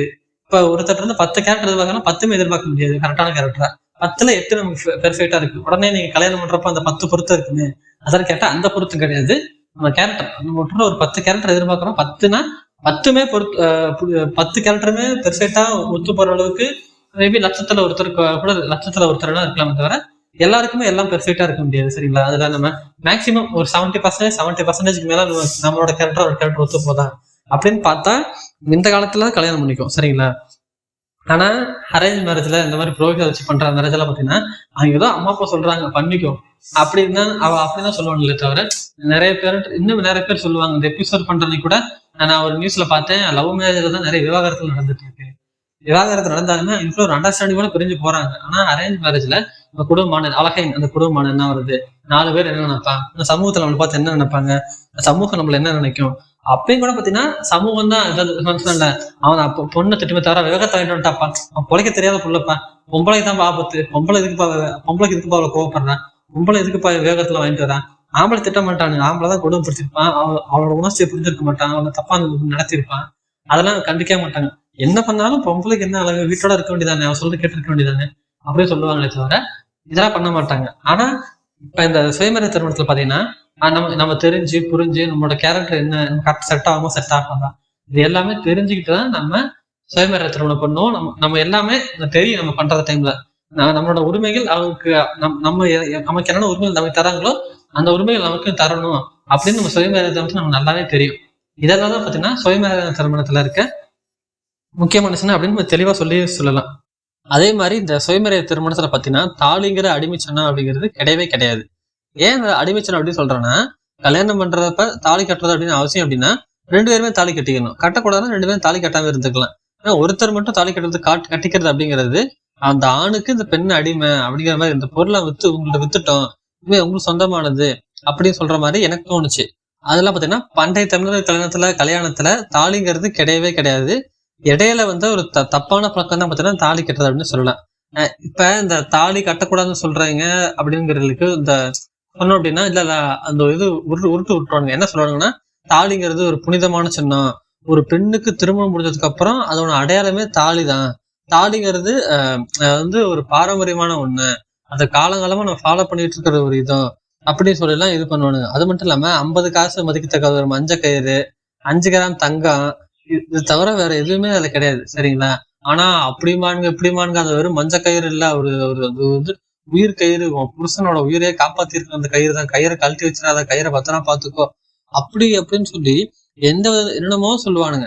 சொல்ல போனா நான் தாலிதான் உன்னோட உயிரை கட்டி பிடிச்சிட்டு இருக்கு அப்படி சொல்லுவாரு. அது வெறும் ஒரு மஞ்ச கயிறு தான்டா சரிங்களா, அது 5 கிராம் தங்கம் இல்ல 50 காசு இவ்வளவுதான் இருக்குமே தவிர, இப்ப இப்ப இப்ப நிறைய பேர் மாடர்னா போட்டுக்கிறாங்க தவிர, இப்ப மாடர்னா போட்டாலுமே அது ஒரு ஒரு செயின் மாதிரி, அது ஒரு கழுத்துல போட்டுக்கிற ஒரு ஒரு ஒரு இதுதானே தவிர, அதை தவிர ஒரு பெரிய இதுவுமே கிடையாது சரிங்களா. இப்ப அதே மாதிரிதான் நம்ம சொல்லியிருப்பேல, 10 கோடி அதாவது 10 லட்சம் செலவு பண்ணி பண்றதுனால மட்டும் நீ 50 வருஷம் விளையாட போறது இல்ல. சுயமரி திருமணம் பண்றதுனால நான் கல்யாணம் பண்ணிட்டு 5 வருஷம் செத்து போறது கிடையாது. அதே மாதிரி இப்ப தாலி கட்டாம கல்யாணம் பண்றவங்க எல்லாருமே உடனே செத்து போறது கிடையாது, டிவோர்ஸ் வாங்கிட்டு போறது கிடையாது சரிங்களா. இப்ப மத்த மதங்கள்லாம் தாலி அப்படிங்கிறது கிடையாது. சில பேர் பண்ணிக்கிறாங்க, சில பேர் பண்ணாம இருக்கிறாங்க சரிங்களா. இப்ப அந்த தாலி கட்டிக்கிறதுனால அந்த புருஷன் சாகமா இருக்க போறாரா, இல்ல பல சந்தோஷமா இருக்க போறாங்களா? அப்பெல்லாம் கிடையாது. இப்ப தாலி கட்டுறத பார்த்தோன்னே இந்த தாலி வந்து ஒருத்தர் ரேப் பண்ண போறப்ப காப்பாத்திர போற தாலி வந்து இந்த தாலிக்கீர் வந்து அப்படியே ரேப் பண்ண போறப்ப அவன் ரேப் பண்றவனை கழுத்து நெரிச்சு தாலி தாட்ட போய் கொண்டுருமா என்ன?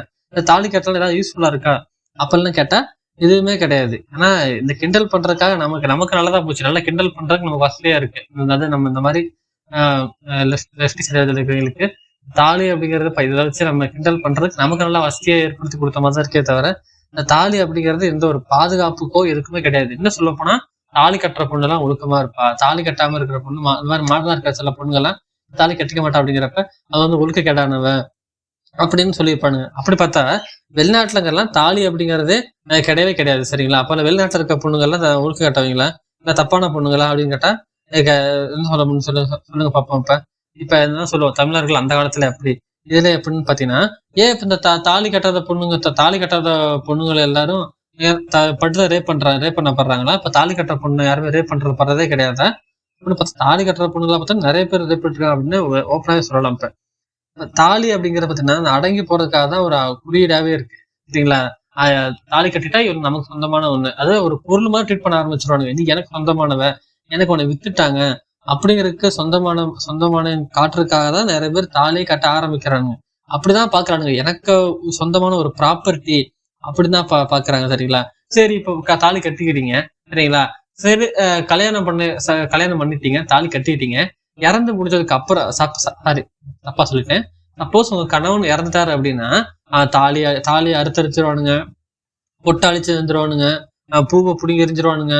இன்னும் சொல்ல போனா இன்னும் நிறைய ஊர்கள்ல இந்த வெள்ளை சேலை தான் கட்டணும் அப்படிங்கிற பழக்கம்லாம் நிறைய ஊர்ல இருக்கு. நானுமே நேர்ல பாத்திருக்கேன், சில இடத்துல கேள்விப்பட்டிருக்கேன் சரிங்களா. இப்ப தாலி கட்டுறது கூட அவன் தான் அவனுக்கு கட்டினான் அப்படிங்கிறது ஒரு லாஜிக் இருக்கு.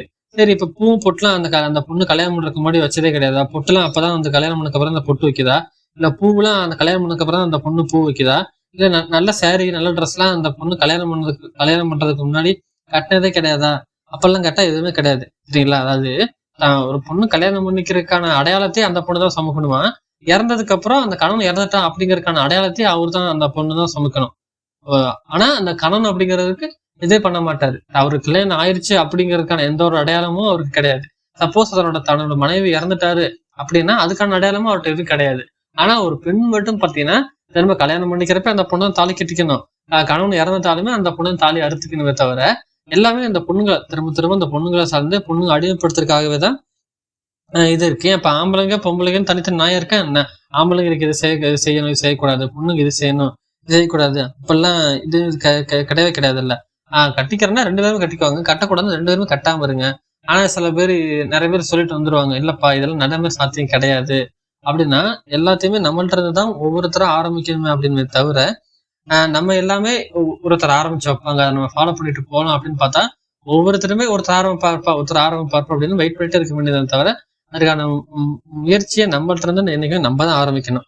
இப்ப நிறைய பேர் சொல்லுவானுங்களா, இந்த தாலிங்கிறது புனிதம், தாலிங்கிறது ஒரு பாதுகாப்பு தரக்கூடியது அப்படின்னு. எந்த இடத்துலயுமே தாலியை பாதுகாப்பு கொடுத்து நான் கேள்விப்பட்டதே கிடையாது இன்ன வரையிலுமே.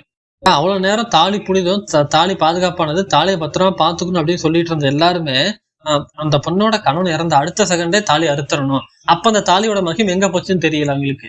அது மட்டும் இல்லாம தாலி அறுத்தரைச்சது மட்டும் இல்லாம அந்த பொண்ணோட பூவழிச்சு பொட்டு அழிச்சு வெள்ளை சேலையெல்லாம் உடுத்தி விட்டு அந்த பொண்ணு வெளியே வர முடியாத மாதிரி ஆக்கி, அவ்வளவுதான். அந்த கணவன் இறண்டானா அந்த பொண்ணுக்கு வாழ்க்கையில அதுக்கு அடுத்ததுக்கு அப்புறம் எந்த சந்தோஷமோ எந்த எதுவுமே கிடையாது சரிங்களா. ஒரு நல்ல நிகழ்ச்சிக்கு வர விட மாட்டானுங்க. உனக்கு என்ன ஒரு கல்யாணத்துக்கு ஒரு கல்யாணத்துக்கு ஒரு வளைகாப்புக்கு எந்த விஷயத்துக்குமே விதவைக்கு என்ன உனக்கு என்ன வேலை? அப்ப கூட பாருங்க, இப்ப பெண்களுக்கு கல்யாணம் அது கல்யாணம் பண்ண கணவன் இறந்துட்டா விதவின்னு இருக்கே தவிர, ஆணுக்கு தான் கல்யாணம் பண்ண ஒய்ஃப் இறந்துட்டா எந்த ஒரு பேரு இருக்கா? நான் கேள்விப்பட்டதில்ல. தெரிஞ்சா நீங்க ஃபீட்பேக் கொடுக்குறப்ப கூட சொல்லுங்க. நான் கேள்விப்பட்டதில்ல எந்தையுமே. அதையும் பாருங்க. அதாவது கல்யாணம் பண்றதுக்கான அடையாளத்தையும் அவ தான் அனுபவிக்கிறா. விலை காட்டிக்கிறா. இறந்ததுக்கு அப்புறம் அதுக்கான இதையும் அவ தான் காட்டிக்கிறா. அதே மாதிரி தன் கண்ணன் இறந்துட்டா அதுக்கும் ஒரு பேரு. சரிங்களா? அதே மாதிரி புள்ள பத்து கொடுக்கலாம் மறுபடியும் அதுக்கு ஒரு பேரு. அதே மாதிரி புள்ள பத்து கொடுக்கலாம் ஆம்பளைகளுக்கு தப்பான ஏதாவது பேரு வேற மாதிரி பேர் இருக்கான்னு அப்படி கிடையாது. எல்லாமே அந்த தாலிங்கிற அதை வச்சு இவனுங்க அந்த பொண்ணுகளை எப்படி அடிமைப்படுத்தலாம். தாலி கட்டிட்டியா, தாலி கட்டிட்டு இறந்துட்டியா விதவை, கனவு இறந்துட்டான விதவை, தாலி கட்டிட்டு குழந்தை பெத்துக்கலையா அவ மலடி. சரிங்களா? தாலி கட்டிட்டு உன் கனவு இறந்துட்டானா அதுக்கப்புறம் எந்த இதுலுமே நீ கலந்து கூடாது, உனக்கு எந்த இது ஆசைப்படக்கூடாது. அதுக்கப்புறம் பாத்தீங்கன்னா அது ஒரு பொண்ணாவே மதிக்க மாட்டானுங்க. அந்த பொண்ணு இறந்துட்டா போதும்ப்பா, நிம்மதியா இருக்கலாம்ப்பா, ஏதோ இருக்குன்னு வாழ்ந்துட்டு இருப்பானுங்க. அந்த பொண்ணு செத்துட்டா போதும், அந்த பொண்ணு யாரும் பார்க்க கூடாது. அதுக்கப்புறம் அந்த பொண்ணுக்கும் யாரு மேல ஆசை வந்துடக்கூடாது, அந்த யாரு மேலே அந்த பொண்ணுக்கு ஆசை வந்துடக்கூடாது, நீயும் யாரு மேலே ஆசைப்படக்கூடாது, ஓ மேலே யாரும் ஆசைப்படக்கூடாது. அதுக்காக அந்த பூ அழிக்கிறது, பொட்டை அழிக்கிறது. ஏன்னா அந்த பொண்ணு அலங்கோலமா காட்டணும், நல்லபடியா காட்டக்கூடாது. ஏன்னா இப்ப ஆட்டோமேட்டிக்காவே இங்க இருக்கிற நான் என்னோட கருத்து எப்படின்னா எல்லாருமே அழகுதான். ஆனா எப்படி அதை நம்ம அழகா காட்டிக்கிறோம் அப்படிங்கிறது தான் மேட்டர். அதனாலதான் என்ன பண்ணுவாங்கன்னா இந்த பொண்ணுங்களை மேக்கப் பண்ணிக்கிற பொண்ணெல்லாம் தப்பான பேர் சொல்ல அழைப்பானுங்க. சரிங்களா? அந்த பொண்ணு தன்னோட அழகா காட்டிக்கிறாம அதுங்களுக்கு பொறுக்கல. சரிங்களா? அவங்களுக்கு வந்து அப்படியே உடஞ்சு போய் பூ பொட்டலாம் இல்லாம பண்ணு பார்க்க அலங்கோலமா நீங்க நினைச்சு பாருங்க. ஒரு பொண்ணு ப்ராப்பரா தலை செய்வல, ஒழுங்கா பூ வைக்கல, பொட்டு வைக்கல, அந்த கழுத்துல நகைகள் அணியல, கையில பேங்கிள்ஸ் எதுவுமே போடாம ஒரு வெள்ளை சேலை உடுத்திட்டு இருக்கிறப்ப ஆட்டோமேட்டிக்கா அந்த அட்ராக்ஷன் ஒரு லுக்கே இருக்காது. அட்ராக்ஷன் அப்படிங்கிறது அந்த பார்த்தோன்னே ஒரு ஈர்ப்பு, அதான் சொல்ல வரேன். அதனால பார்த்தோன்னே காதெல்லாம் எனக்கு நம்பிக்கை கிடையாது. அந்த ஒரு ஈர்ப்பு வரும். அது பார்த்தோன்னே யாராவது அலங்கோலமா இருக்கு அப்படிங்கிற தோற்றத்தை தான் ஏற்படுத்த இங்க பாக்குறானுங்க. ஏன்னா அப்படி பாக்குறப்ப ஆட்டோமேட்டிக்கா அவங்கள பாக்குற யாருக்குமே எங்கள்கிட்ட பேசணும் பழகணும் ஆட்டோமேட்டிக்கா நமக்கு தோணவே தோகாது. சரிங்களா? அப்படியே ஒரு ஓரமா உட்காந்துக்க, ஒரு நந்தி கொடுக்க இருக்க மாதிரி வீட்டுக்கு ஒரு பாரமா நீ உட்காந்துக்க, இருக்கிறதுல சாப்பிட்டுக்க, அவ்வளவுதான். உங்களுக்கு எந்த ஒரு வேலையும் கிடையாது. சரிங்களா?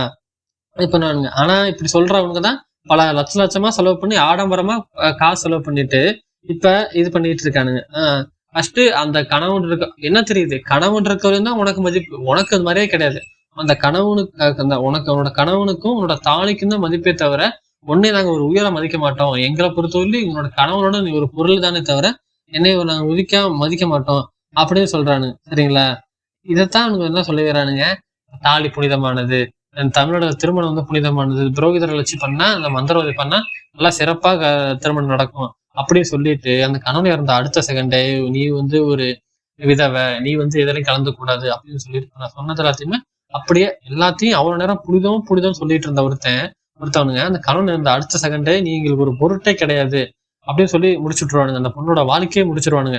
ஆனா அந்த பொண்ணு ஒரு தன்னோட கருத்து சொல்ற கூட உரிமை இல்லாத மாதிரி அந்த பொருள் அந்த அவனுக்கு வேலையே கிடையாது. அந்த கணவன் இறந்த அடுத்த செகண்ட்ல இருந்து அந்த பொண்ணுக்கு வீட்லயோ சமூகத்திலேயோ எந்த ஒரு வேலையுமே கிடையாது. நீ வெளியே வரப்ப கூட உனக்கு என்ன நீ எதுக்கு வெளியே வர, நான் நேர்ல பாத்திருக்கேன், எங்க ஊர்ல வெளியூர்ல நான் பாத்திருக்கேன்.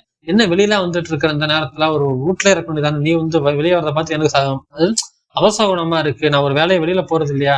ஒரு பொண்ணு வெளியே ரோட்ல நடந்து வர்றதுப்ப கூட அந்த மாதிரி திருமணங்கள்ல அந்த கணவன் இறந்துட்டாருன்னா அந்த பொண்ணு கேவலமா பேசி அவ அடிச்சலா இருக்கானுங்க. நான் கேள்விப்பட்டிருக்கேன், அடிச்சு நான் கேள்விதான் பட்டிருக்கேன். அப்படிங்கிறப்ப எனக்கு ரொம்ப கஷ்டமா இருக்கும். சரிங்களா? இந்த மாதிரி திருமணங்கள்லாம் சுயமரியாதை திருமணத்துல பிரச்சனையே இருக்காது. சுயமரியாதை திருமணத்துல எந்த பிரச்சனையுமே வராது. உனக்கு என்னை பிடிச்சிருக்கு, எனக்கு உனக்கு பிடிச்சிருக்கு, நமக்குள்ள ஒரு ஒப்பந்த அடிப்படையில நம்ம கல்யாணம் பண்ணிக்கிறோம், அவ்வளவுதானே தவிர இந்த முக்கியமான விஷயம் சுயமரியாதை திருமணத்துல தாலி அப்படிங்கிறது கிடையவே கிடையாது. பட் இப்ப நிறைய பேர் தாலியும் கட்டிக்கிறாங்க.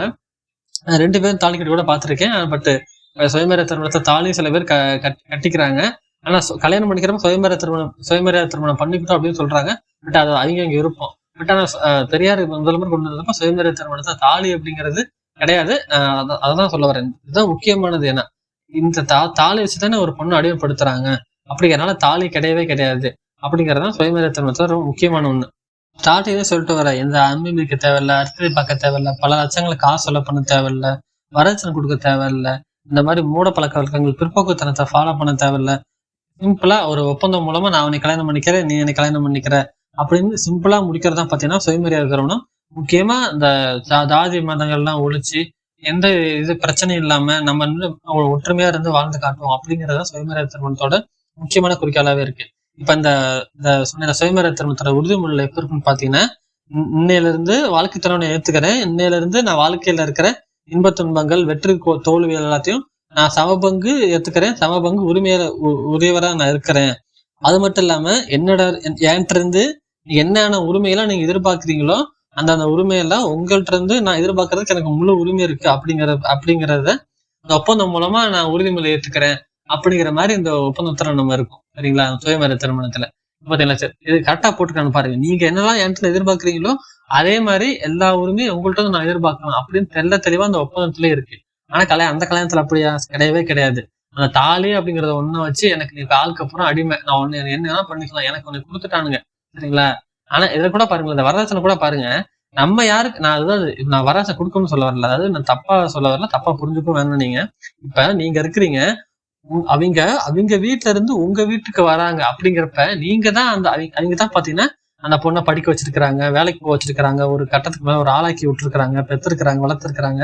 அப்படிங்கிறப்ப எல்லாத்தையும் பண்ணி உங்கள்கிட்ட ஒப்படைக்கிறாங்க. சரிங்களா? நீங்க 2 பேரும் ஒன்னா இருங்க, நீங்க வாழ்க்கைய பாத்துக்க. அப்படிங்கிறப்ப யார் என்ன பண்ணணும்? இனிமே வேலைக்கு போனதுக்கு அப்புறம் நீங்க 2 பேரும் தான் சம்பளத்தை அவங்களுக்கு கிடைக்கிற மரியாதை, சம்பளம் எல்லாமே பாத்தீங்கன்னா உங்களுக்கும் ஷேர் பண்ணது கிடைக்க போகுது. அப்படிங்கிறப்ப அது அவங்க அம்மா அப்பா வளர்த்ததை நீங்க தான் அனுபவிச்சுட்டு இருக்கீங்க. அப்படிங்கிறப்ப நம்ம தான் அவங்களுக்கு கேர் எடுத்து பண்ணி நீங்க என்னோட பொண்ணை என்கிட்ட ஒப்படைக்கிறீங்க அப்படின்னு பார்த்து நம்ம தான் அவங்களுக்கு வரதட்சணை கொடுக்கணுமே தவிர, ஆனா இவங்க என்ன பண்ணிட்டு இருக்கிறானுங்க, அப்படி ஆப்போசிட்டா உங்களுக்கு பொண்ணே வளர்த்து உங்களுக்கு கல்யாணம் பண்ணி கொடுத்து வரதட்சணை நான் கொடுக்கணுமா அப்படிங்கிற மாதிரிதான் இவங்க பண்றது இருக்கு.